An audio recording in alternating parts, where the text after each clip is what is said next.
guys, and welcome to this week's Weird Wednesday. In this week's episode, we need to talk about We're going to talk about the mist, harassing seals, ice age bones, and plenty of other stories. So first off, we got the black hole. Oh, lovely. Yeah, this is a nice story. It's a nice story. A submerged ice age Mexican cave has been found and explored that has been filled with animal bones and the remains of a 15-year-old girl. So this discovery can maybe help reveal how mankind first came to the Americas. Divers investigating the pit, which is dubbed Hoyo Negro, or Black Hole in Mexican, have recovered the bones from the 15-year-old girl that they've called Naya, as well as the remains of mountain lions, saber-toothed cats, 3 different types of giant ground sloths, one which is believed to be a brand new species, not found before, short-faced bears. I don't know. Maybe they fell in face first. And an elephant-like creature, the Gomphothere. Gomphothere? Yeah, Gomphothere. Yeah, one of them. Cool. So the Yucatan Peninsula. The Yucatan Peninsula, where the cave is located, was once a passageway for animals to move around the Americas. Yeah, I saw it in Ice Age. You have to walk away from the ice. It's number 3. So basically sea levels used to be a lot lower, so it used to be sort of land, so animals would sort of pass backwards and forwards. Unfortunately, some of these animals fell into this hole, which was basically an inescapable pit. So they fell in, they couldn't get out, they all died down there, so poor Naya. So the pit has since flooded. The bones are believed to be around 13,000 years old, which puts them in the Pleistocene era. Pleistocene? The Pleistocene era. Which also means that Naya, the 15-year-old girl, is sort of thought to be the most complete ever human sort of remains found in the Americas. Wow, that's well cool. Which is cool. That's cool. That's weird. Weird to see. It's weird to hear about. Yeah, they went on to say how they had to go down on rebreathers because any bubbles would just disturb any silt and just kind of ruin it. Yeah. But yeah, they found some interesting stuff. Cool. Yeah. Man.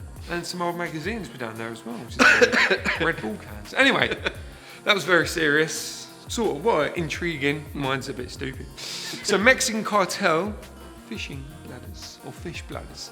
Now, trafficking of illegal fish bladders is apparently now an urgent security issue. All right. So a non-profit organisation called C4ADS or C4ADS. That's a really cool name. Yeah. They've just shed light on how organised crime groups are now starting to move in the illegal trade of fish bladders. So the most common bladder they're smuggling in is the Totoaba.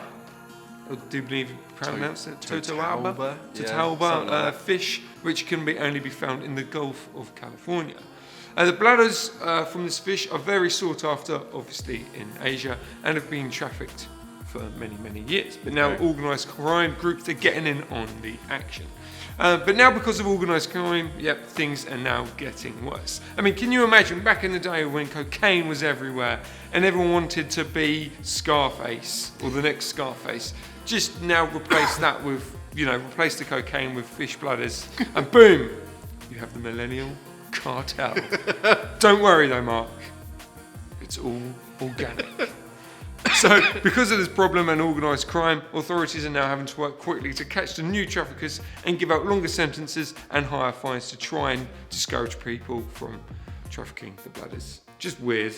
You never think of cartel, drugs, Mexican gangs. Hey, they take American the opportunity. Dealing in bladders. Yeah, it's Here, I've got this bladder. Yeah, Do you want this bladder? Got any blow? Oh, yeah. Fish bladder. Yeah, yeah, exactly. It's weird. Weird news. Keeping up with strange, this is underwater quantum teleportation. Yeah, I saw this title. I thought, yeah, that's going in Weird Wednesday. So scientists from Shanghai Jiao Tong University have produced a proof of concept experiment for quantum teleportation. Okay. That sounds awesome. It's Yeah. kind of like making a phone call underwater. It's not as stunningly interesting as it sounds, but it does have some really good qualities to it. So quantum teleportation is basically sending encoded information over great distances. By using entangled particles, these scientists have managed to send signals through seawater, which has always caused problems in the past. Sending wireless signals through water is either too easy to eavesdrop, so you can't send sort of encoded things, because people can just Take it. listen, Yeah. or not strong enough for a reliable message to pass through. It usually just scatters everything, and it's hard to get any kind of... Happens all the time to me. Yeah. On my underwater phone. So in the experiment, the scientists managed to send information over a 3.3 meter long tank of seawater. Very precise, 3.3. I know, it was even like 10.17 something feet. You know. Alright. So the technique they used is called quantum entanglement, that Einstein actually referred to as spooky. Yeah. Two particles become intrinsically linked no matter the distance, so whatever happens to one will affect the other. Cool. Because science. Because science. So, so shining a beam of light through a crystal. Science. Are you sure? Gypsies, Science. mate. Sounds like gypsies. Shining a beam of light through crystals links two different particles so that even when they're separated, if you polarize one, the opposite will happen to the other. That was an episode of Buffy the Vampire Slayer. So because of the physics behind it, the messages would be virtually unhackable because physics. Hold my beer, as they say. The scientists accurately communicated 98% of the time, which is pretty good, That is good. and predict the method could be used over much longer distances. At first, scientists always thought that like 128 meters was going to be the max, but they predict it's going to be like 900 meters or Wow, something. that's cool. So, It's weird. yeah, there's definitely Crystals. weird. Yeah, crystals Voodoo, and witchcraft. yeah, quantum Gypsies. entangled particles. Yeah. So now's the time in the show where we plug one of our recent shows. In our Heroes of Diving series, our latest video talks about Sylvia Earle, who has spent most of her life trying to learn about and save the oceans. So you can check it out here by clicking the link above our heads, or you can check it out later after you watch the rest of this video. The Mist! Woo! The tourist hotspot, Beachy Head, has had a surprising visit over the weekend. But what was it? Was it the royalties or royalty, whatever? Was it SpongeBob? Was it a shark? No. No. It was a chemical mist. Yeah, chemical mist. So the gas has affected over 238 beachgoers and the Eastbourne District's General Hospital actually had to declare a major incident, with staff having to wear hazmat suits and had to treat people in pop-up decontamination tents along the beach and in the hospital. No. People had to tell people, the police had to tell people living in the area, lock all the doors, close all the windows until the mist passes or goes away or whatever. It's a weird one. Luckily though, no one was seriously injured. Most of the beach goers, they just had irritated eyes, and most of them were like, just wash it out. Yeah. And if it continues after 24 hours, go to your local A&E. The only weird thing about this is though, no one knows where the it's mist from. comes from. How bizarre. There is like a failed promo for the Mist 2. The Mist 2. Yeah. Except everyone's like, oh my eyes. You won't die, but you will get sore eyes and be irritable. Just leave me alone, Dave. I've got really sore eyes. Yeah, it's weird. So they had to shut down an entire beach, literally the corner of Kent or Sussex or whatever, because of this eerie mist. And then it just went, and then that was it. I wonder where that came from. No one knows. There's no like power plant or chemical plant or something nearby, is there? No. I want to say something, but I've been told that I'm not allowed to say it. So I'm not going to say it. But Moving you know what swiftly I'm on. thinking about. So our next story is about thieving seals. So along the southern coast of Australia, fishermen are fighting with more and more aggressive seals, stealing their catches. You've got flick knives and everything. Leather jackets. So long-nosed fur seals have been causing so much trouble that there's an estimated $2 million annual loss of catch, bringing the local fishing industry to its knees. And even 2 fishermen are now on the suicide watch because it's just causing so much trouble. The seals are learning, hey, these fishing boats with the fishing nets, that's an easy catch. I don't have to chase my fish. Yeah, it smart, gets caught and they just like munch it in the nets.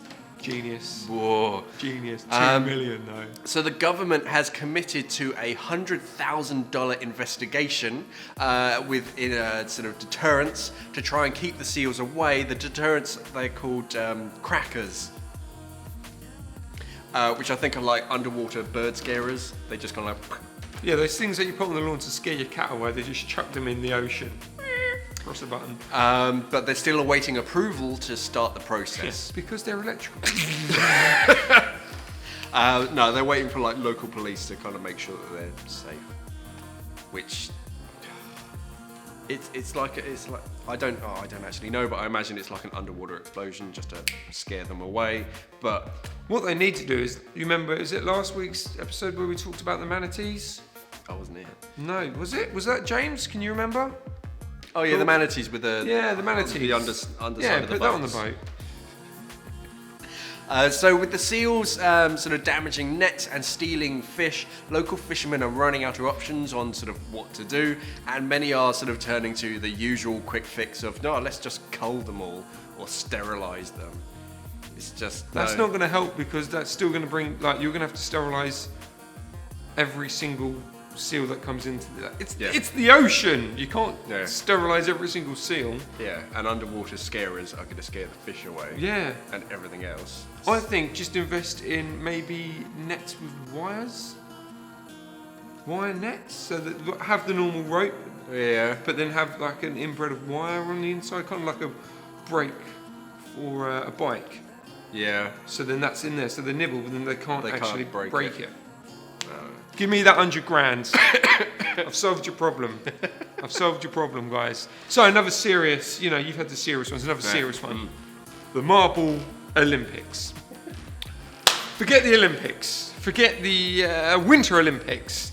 It's all about the Marble Olympics. So marbles are back, and they're in a big way, Mark. A big way. But why are we talking about it on Weird Wednesday? Well, it's because Marble Olympics is now going underwater. Yeah. So you think marbles above water was exciting? Below water, it's amazing. Although the concept is completely and utterly silly. Obviously, it's like Pringles. Once you pop, you just can't stop. It's strangely addictive. Yes, we have wasted many an hour watching the Marble Olympics over here in the office with our bosses getting a bit like, come on, you're actually going to do some work. Yeah, but these marbles, they're going to win. There's like so many different teams, and individual competitors have their own names. This guy's gone into such great detail. Yeah, he has. It's like, I said, like, it's gripping from the start, and from the point of a videographer like myself, he's actually edited it really nicely as well, like the fake audience and the crowds and all that sort of thing. Photo finish and everything. Yeah. And the graphics that come up, it's got everyone in their different rankings and how their time changes things. But he's put a lot of time. It's brilliant. It's brilliant. And now it's going underwater. So I want this to trend. Anyway, if you actually want to see what we're talking about, I'll put the link to the channel below in the description. So yeah, check it out. But it's just weird. That's it for this week. As usual, if you like this video, don't forget to hit that like, share and subscribe to see more like it. If you haven't already, the 30th of September is the cut-off date for the Diver Awards.